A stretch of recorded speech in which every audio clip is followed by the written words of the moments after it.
नमस्कार। निपुण भारत अभियान में आप सभी का स्वागत है। यह अभियान बच्चों को भाषा और गणित में निपुण बनाने यानी दक्ष यानी प्रवीण बनाने के लिए चल रहा है। यह एक राष्ट्रीय पहल है।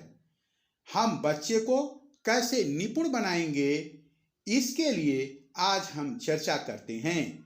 निपुण भारत के लिए क्या लक्ष्य निर्धारित किया गया है, इसे हमें कैसे प्राप्त करना है, इसके लिए हमें कौन कौन से कार्य करने हैं, इस पर हम चर्चा करते हैं। जी आइए, एक बार फिर आप सभी का स्वागत है। National initiative for proficiency in reading with understanding and numeracy, निपुण भारत अभियान। जी, प्राथमिक कक्षाओं में सार्वभौमिक मूलभूत साक्षरता और संख्या ज्ञान प्राप्त करने तथा कक्षा 3 तक के सभी बच्चों में पढ़ने, लिखने और संख्या ज्ञान में ग्रेड स्तर की अपेक्षित योग्यता प्राप्त करने के उद्देश्य से निपुण भारत मिशन प्रारंभ किया गया है।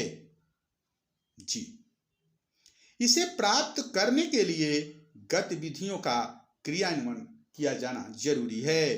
कक्षा के लिए रूपांतरण जरूरी है एवं सभी स्तर पर सभी का समन्वय जरूरी है।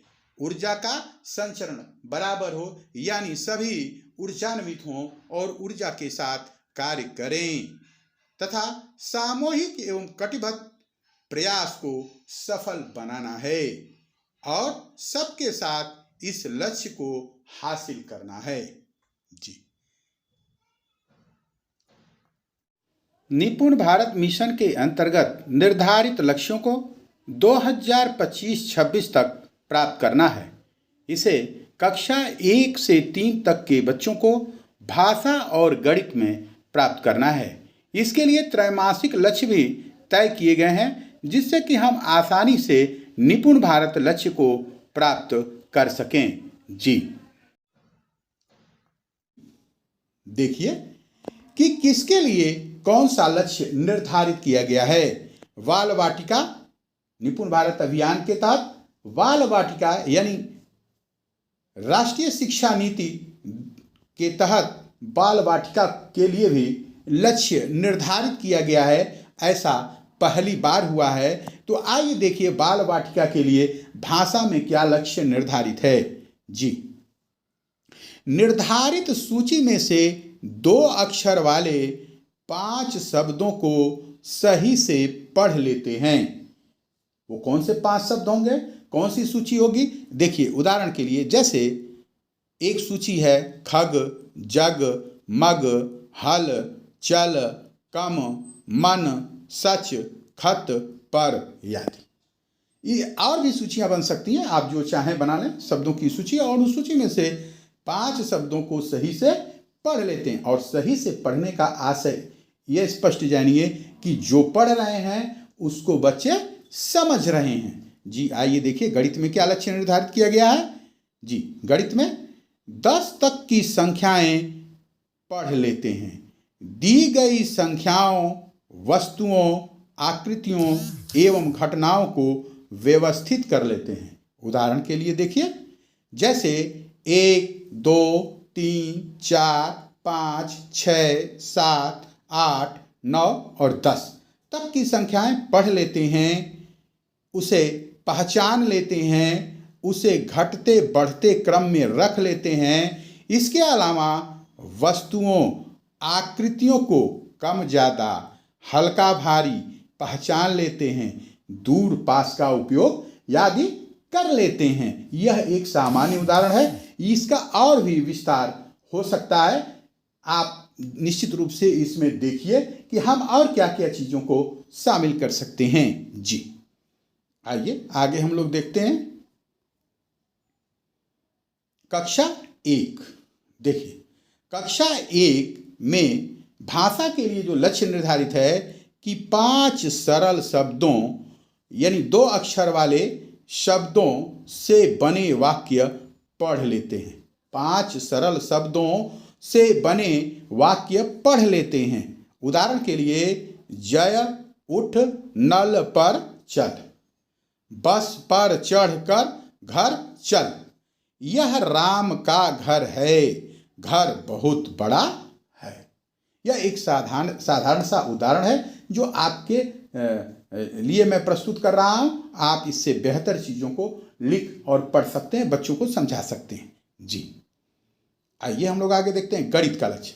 गणित में यह है कि एक अंकीय जोड़ एवं घटाव के 75% प्रश्नों को हल कर लेते हैं।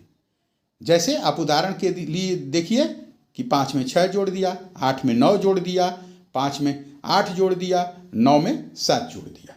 इसी प्रकार आप घटाव देख लीजिए कि 9 से 5 को घटा दिया, 8 से 7 को घटा दिया। आप इधर जोड़ भी देख लीजिए कि 6 में 3 को जोड़ दिया, 8 में 5 को जोड़ दिया। इस तरह से आप जो है छोटे छोटे उदाहरण बना सकते हैं और उसका उपयोग कर सकते हैं। जी, आइए देखते हैं आगे हम लोग। अभी आपने कक्षा 1 के लिए निर्धारित लक्ष्य को देखा। अब देखते हैं कि कक्षा 2 के लिए क्या लक्ष्य निर्धारित किया गया है। जी, देखिए कक्षा 2 के लिए भाषा में क्या लक्ष्य निर्धारित है। निपुण भारत अभियान के तहत बच्चों के लिए क्या लक्ष्य है, उस पर आइए हम लोग देखते हैं। भाषा में अनुच्छेद को 45 शब्द प्रति मिनट के प्रवाह से पढ़ लेते हैं। देखिए, एक अनुच्छेद को बच्चे 45 शब्द प्रति मिनट के प्रवाह से पढ़ लेते हैं और अनुच्छेद को पढ़कर उस पर बने 75 उसमें बने प्रश्नों में से 75% प्रश्नों को हल कर लेते हैं। एक अनुच्छेद है, उसको पढ़ लेते हैं और उस अनुच्छेद के आधार पर जो प्रश्न बने हुए हैं उन प्रश्नों में से 75% प्रश्नों को बच्चे हल कर लेते हैं। आप कोई भी पैराग्राफ ले सकते हैं, उस पैराग्राफ के आधार पर प्रश्न बना सकते हैं और बच्चों के सामने प्रस्तुत कर सकते हैं। जी, देखिए गणित में क्या है कि जोड़ योग 99 तक एवं घटाव 2 अंकीय के 75% प्रश्नों को सही हल कर लेते हैं। यानी देखिए यहां भी है कि जोड़ और घटाव के प्रश्नों को बच्चे आसानी से हल कर लेते हैं। यानी जोड़ योग 99 तक व घटाव 2 अंकीय के 75% प्रश्नों को सही हल कर लेते हैं। उदाहरण के लिए आप देखिए कि 35 धन 27, 45 धन 19, 74 धन 45, 38 धन 23। घटाव के लिए देख लीजिए कि 87 ऋण 55, 49 ऋण 25, 27 ऋण 18, 87 ऋण 59। यह एक उदाहरण है। आप ऐसे प्रश्न बनाकर बच्चों के सामने प्रस्तुत कर सकते हैं। जी, आइए आगे हम लोग देखते हैं। जी, कक्षा 3 के लिए जो लक्ष्य निर्धारित है उस पर हम चर्चा करते हैं। कक्षा 3 में भाषा के लिए जो लक्ष्य निर्धारित है वह है कि अनुच्छेद को 60 शब्द प्रति मिनट के प्रवाह से पढ़ लेते हैं। देखिए वहाँ 45 शब्द और यहाँ 60 शब्द प्रति मिनट के प्रवाह से बच्चे पढ़ लेते हैं और उस अनुच्छेद के आधार पर बने प्रश्नों में से 75% प्रश्नों को सही हल कर लेते हैं।